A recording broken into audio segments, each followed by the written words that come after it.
Welcome to high dream. It's me అనుషోకముల్ with legal solutions. So హైదరాబాద్లో ప్రస్తుతం హైడ్రా దడబుట్టిస్తోంది. సెలబ్రిటీలే కాదు, పెద్ద చిన్న ఎవరిని తేడా లేకుండా అక్రమ కట్టడాల కూల్చివేతలో రికార్డ్ క్రియేట్ చేస్తోంది.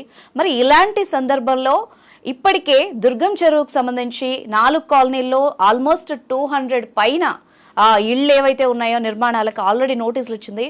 మరి వాళ్ళకి ఎలాంటి హక్కులు ఉంటాయి, అట్లీస్ట్ వాళ్ళు హైకోర్టుకి వెళ్ళి స్టే తీసుకునే అవకాశం ఉందా, ఇలాంటి వాటి గురించి మాట్లాడేందుకు మనతో పాటు ఉన్నారు హైకోర్టు అడ్వకేట్ ఎడ్విన్ కేదాసి గారు. వారితో మాట్లాడదాం. నమస్తే సార్. సో మనం హైదరాబాద్లో చూస్తున్నాం సిచ్యువేషన్ అయితే ఇప్పుడు చాలా బర్నింగ్ ఇష్యూ నడుస్తోంది. గవర్నమెంట్కి ఏదైతే రైట్స్ ఉన్నాయో కూల్చేస్తోంది. మరి అందులో ఉన్న వాళ్ళ పరిస్థితి ఏంటి, వాళ్ళకు కూడా ఏమన్నా రైట్స్ ఉంటాయా, ఇది స్టే తెచ్చుకోవడానికి ఇప్పుడు ఎవరికైతే నోటీసులు ఇచ్చారో వాళ్ళు హైకోర్టుకి వెళ్ళే అవకాశం ఉందా, ఉంటే వాళ్ళకి ఏమన్నా ఉపయోగం ఉంటుందా సార్? చూడమ్మా, ఇది ఈ రోజు స్టార్ట్ అయిన ఇష్యూ కాదు. ఇది చాలా సంవత్సరాల నుంచి నడుస్తుంది. ఇది ఇవాళ ఏం కొత్తగా వచ్చింది కాదు. ఆల్రెడీ గవర్నమెంట్ దగ్గర ఎన్ఫోర్స్మెంట్ ఉంది ఆల్రెడీ మున్సిపల్గా. తర్వాత ఏంటంటే ఎన్ఫోర్స్మెంట్ని దాన్ని టెంటికల్స్ ఎస్టాబ్లిష్ చేయాలి, దాన్ని ఇంకా ఎక్స్పాండ్ చేయాలనే ఇంటెన్షన్ తోటి మన గౌరవ ముఖ్యమంత్రి గారు దీన్ని హైడ్రా అనే కొత్త ఏజెన్సీని స్టార్ట్ చేయడం జరిగింది. Hyderabad disaster management and property restoration and reclaiming. This was July 19th రోజు దీన్ని స్టార్ట్ చేశారు.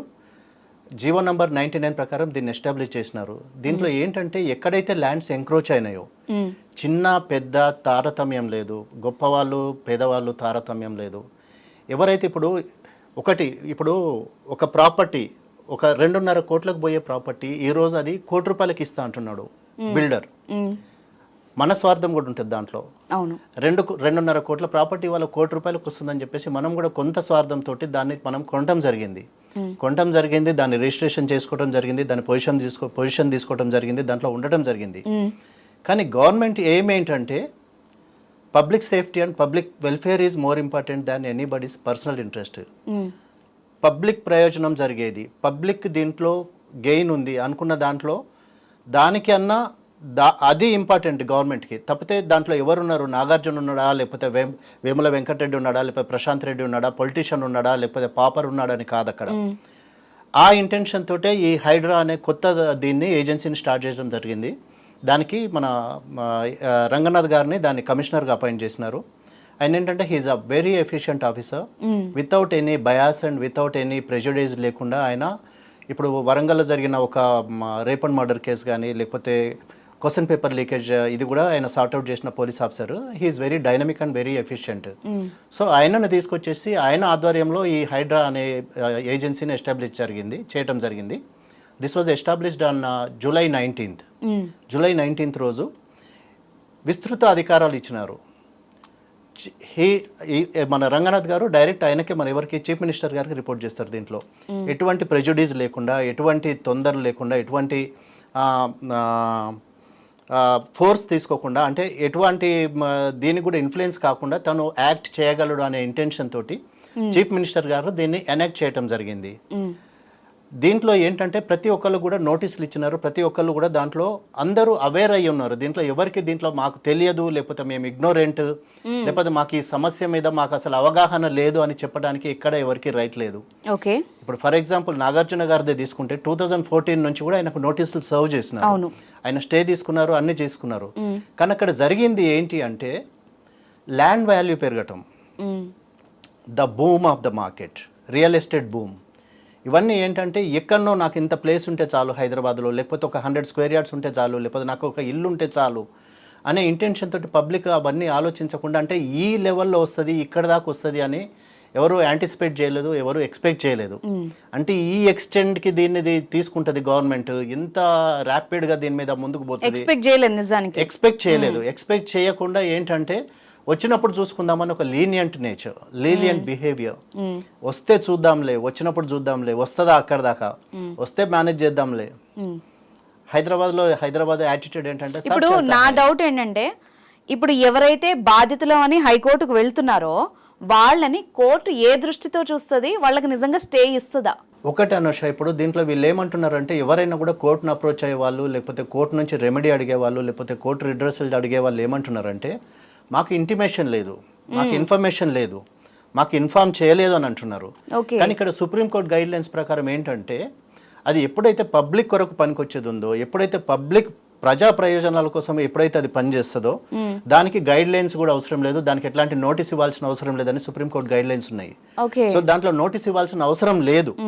ఇప్పుడు ఎవరైతే ఇప్పుడు ఈ మన మర్రి రాజశేఖర రెడ్డి గారు కానీ, లేకపోతే పల్లరాజేశ్వర రెడ్డి గారు కానీ, అనురాగ్ ఇన్స్టిట్యూషన్స్ కానీ, లేకపోతే వీళ్ళందరూ కోర్టుకి వెళ్ళినప్పుడు కూడా కోర్టు ఏమన్నదంటే హైడ్రా ఏదైతుందో దాని లిమిటేషన్స్లోనే అది పనిచేస్తుంది. ఓకే. వితౌట్ ప్రయర్ నోటీస్ ఇవ్వకుండా, ప్రయర్ ఇంటిమేషన్ లేకుండా, ప్రయర్ ఇవి చేయకుండా తాను ఎప్పుడు కూడా యాక్షన్లోకి దిగలేదు. Already all party meeting conduct చేసినారు. ఎక్కడెక్కడైతే FTL లెవెల్లో వచ్చింది, లేకపోతే బఫర్ జోన్ లో వచ్చింది నోటిఫై చేశారు అందరికి. ఎవరికి మాకు ఇంటిమేషన్ లేదనేది తప్పు. అది ఎప్పుడు కూడా మనం కోర్టుని మిస్గైడ్ చేయలేము, మిస్లీడ్ చేయలేము, మేనేజ్ కూడా చేయలేము. ఇవాళ కాకపోయినా రేపైనా కూడా ఫ్యాక్ట్ అనేది ఎప్పుడైనా బయటకు వస్తుంది. ఇప్పుడు ఈ భయపడేది కానీ చేసే వాళ్ళు ఎవరైతే అబోధ ఇది ఉన్నారు, ఇప్పుడు ఎవరైతే వాళ్ళు తప్పు చేసినారో వాళ్ళు భయపడుతున్నారు, తప్పు చేయని వాళ్ళు ఎవరు భయపడలేదు.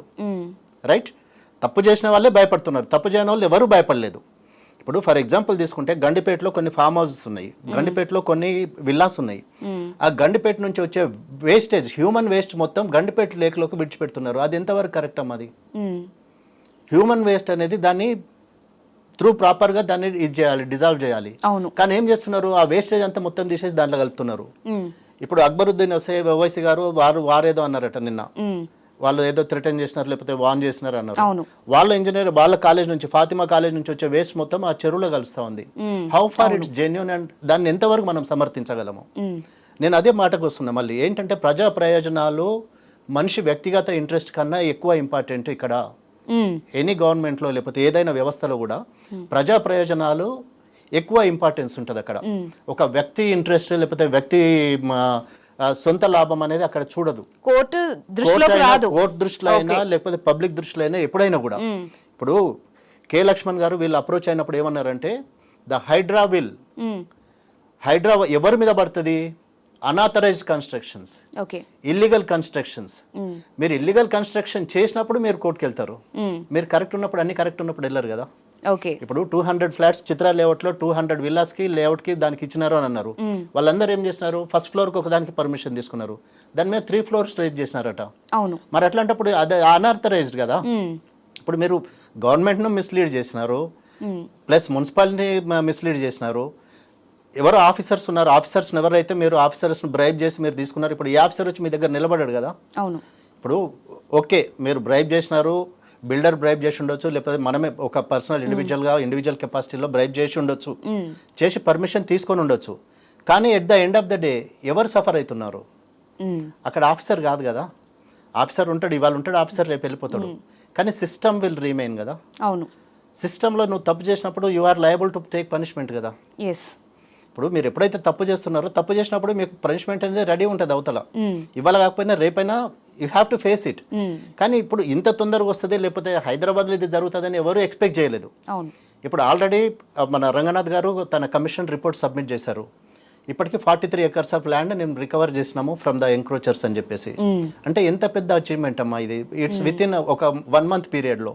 అయితే ఇప్పుడు మీరు చెప్పినట్టుగా ఎవరైతే ఇందులో కోల్పోతున్నారో వాళ్ళని బాధితులుగా పరిగణిస్తలేదు కోర్టు. బాధితులు అనేది ఒకవేళ నేరస్తులుగా పరిగణించే ఛాన్స్ ఉందా? నేరస్తులని ఎట్లా అంటాము? ఇప్పుడు బెనిఫిట్ తీసుకున్నాము ఏదో అంటే ఇప్పుడు వ్యక్తిగత, ఇప్పుడు నా పర్సనల్ ఇంట్రెస్ట్ తోటి నేను అదే చెప్తున్నా. మళ్ళీ నేను 2.5 crores వచ్చే విల్లా నాకు 1 crore వస్తుందని అంటే నాకు కొంత లాలుచి, లేకపోతే నాకు కొంత స్వార్థము. అరే నాకు 2.5 crores అంటే నేను ఎక్కడ పూల్ చేయాలా, 1 crore లో వస్తుంది కదా, కొనేద్దాంలే, వచ్చినప్పుడు చూసుకుందాము, లేకపోతే కోర్టును అప్రోచ్ అయిదాము, లేకపోతే మా లీడర్ ఉన్నాడు, లేకపోతే మా ఎమ్మెల్యే ఉన్నాడు, మా ఎంపీ ఉన్నాడు అని. కానీ ఇప్పుడు ఇక్కడ ఏంటంటే హైడ్రాకి ఇచ్చిన పవర్స్ తోటి, హైడ్రాకున్న బియాండ్ అసలు అంటే పవర్స్ తోటి ఏంటంటే ఇప్పుడు అది ఎవరిని కేర్ చేసే స్టేట్లో లేదు. అది ఏంటి, నేను ఇది చేయాలి అంతే. ఎప్పుడైతే నువ్వు తప్పులో ఉన్నావో వీఆర్ రెడీ. నువ్వు తప్పు చేసినప్పుడు భయపడాలి. ఇప్పుడు రంగనాథ్ గారు ఒకటే మాట అంటున్నారు, మీరు భయపడాల్సిన అవసరం లేదు. మీరు FTLలో లేకపోతే బఫర్ జోన్లో లేకపోతే మీరు నాలాలు ఆక్రమించినప్పుడు మీరు భయపడాల్సిన అవసరమే లేదు. మీరు ఎప్పుడు భయపడతారు? మీరు తప్పు చేసినప్పుడు భయపడతారు కదా. మీరు తప్పు చేయనప్పుడు ఆలోచించాల్సిన అవసరమే లేదు. ఇప్పుడు వీళ్ళందరూ ఎందుకు కోర్టును అప్రోచ్ అవుతున్నారు? Because they are at fault, right? Justice Lakshman గారు కూడా అదే మాట అంటున్నారు. ఇల్లీగల్ కన్స్ట్రక్షన్స్, అనాథరైజ్డ్ కన్స్ట్రక్షన్స్, ఏదైతే బియాండ్ ఇది ఉందో, లేకపోతే నీవు తీసుకున్న పర్మిషన్ నుంచి బియాండ్ ఉన్నావో, వాళ్ళు నోటీసులో వెరీ క్లియర్గా మెన్షన్ చేస్తున్నారమ్మా. వాళ్ళు ఏమి ర్యాండమ్ అట్లా పోవట్లేదు. ఏది హైడ్రా ఏం చేస్తుంది, ఏరియల్ సర్వే చేసినారు, గూగుల్ మ్యాప్స్ ఉన్నాయి, గూగుల్ మ్యాప్స్ తోటి ప్రజెంట్ పిక్చర్ తీసుకుంటున్నారు, ప్రజెంట్ స్టేటస్ తీసుకుంటున్నారు, రెండింటి ఎంత ఆక్రమణకు గురైంది కూడా ఇట్లా స్ట్రేట్ గా చూపిస్తున్నారు. రీసెంట్ గా ఒక TV9 ఎక్స్క్లూజివ్ ఇంటర్వ్యూ వచ్చింది, దాంట్లో ఇట్లా ఒక 9 minutes 10 minutes మొత్తం చూపించినారు. ఇగో దీస్ ఆర్ ద ఏరియాస్. మీరు ఇప్పుడు ఎవరు క్వశ్చన్ చేస్తున్నారు, నేను ఎట్లా తెలుసుకోవాలి? వాళ్ళ వెబ్సైట్కి వెళ్ళండి, చూడండి మీరు ఎక్కడున్నారు, FTL లెవెల్లో ఉన్నారా, బఫర్ జోన్లో ఉన్నారా? FTL లో ఉన్నారు, బఫర్ జోన్లో ఉన్నారు, no excuse at all. Okay, straight demolish, buffer straight away bulldozing, అంతే, ఇంకా ఏం లేదు. ఇప్పుడు నాగార్జున గారి కన్వెన్షన్ సెంటర్. సో ఇప్పుడు వీళ్ళు హైకోర్టుకి వెళ్తున్నారు కదా, వాళ్ళు దేనికోసం వెళ్తున్నారు, ఏం ఎక్స్పెక్ట్ చేస్తున్నారు, అక్కడ ఏం జరుగుతుంది? ఏం జరిగేది అని అక్కడ ఏం ఉండదమ్మా. ఎందుకంటే ఇప్పుడు మనం తప్పు చేసినప్పుడు దాన్ని కప్పిపుచ్చుకోవడానికి ఇవన్నీ చేస్తూ ఉంటాము. కానీ వెరీ క్లియర్గా వాళ్ళు మెన్షన్ చేస్తున్నారు, చెప్తున్నారు. ఏమంటున్నారు, నువ్వు అనాథరైజ్డ్ కన్స్ట్రక్షన్ అయితే అసలు దానికి అక్కడ నీకు అసలు ఎట్లాంటి రెమెడీ లేదు. ఫ్రమ్ ద ఇంకా ఛాన్స్, ఇల్లీగల్ కన్స్ట్రక్షన్ అయినా, అనాథరైజ్డ్ కన్స్ట్రక్షన్ అయినా, డీవియేషన్ లో ఉన్నా, నువ్వు నువ్వు ఇది చేసినా కూడా, ఎక్కడ మిస్గైడ్ చేసినా కూడా నీకు అక్కడ ఏమి ఎక్స్క్యూజ్ లేదు. ఇప్పుడు నాగార్జున గారు స్టే ఆర్డర్ తీసుకొచ్చుకున్నారు. స్టే ఆర్డర్ తీసుకొచ్చుకునే లోపల వాళ్ళది ఎంతైతే బఫర్ జోన్లో ఉందో, వాళ్ళది ఎంతైతే ఫుల్ ట్యాంక్ లెవెల్లో ఉందో అంతవరకే డిమాలిష్ చేసినారు. మిగతా 7 acres జోలికి పోలేదు కదా. అవును, ఏదైతే నువ్వు 3 acres 30 గుంటస్ ఏదైతే ఎంక్రోచ్ చేసినావో అక్కడి వరకే వాళ్ళు వెళ్ళినారు. దాని బియాండ్ వెళ్ళలేదు కదా. అక్కడ వరకు నీకు అవతల నీకు కరెక్ట్ పట్టదారు పాస్బుక్ ఉంది, లేకపోతే నీ ల్యాండ్ రిజిస్ట్రేషన్ అయింది, దట్స్ ఓకే ఫైన్. అక్కడి వరకు దట్స్ ఓకే ఫైన్. కానీ మీరు తెలిసి తప్పు చేయటం తప్పు కదా. ఓకే, మీరు తెలియక తప్పు చేసినారంటే అది వేరే విషయము.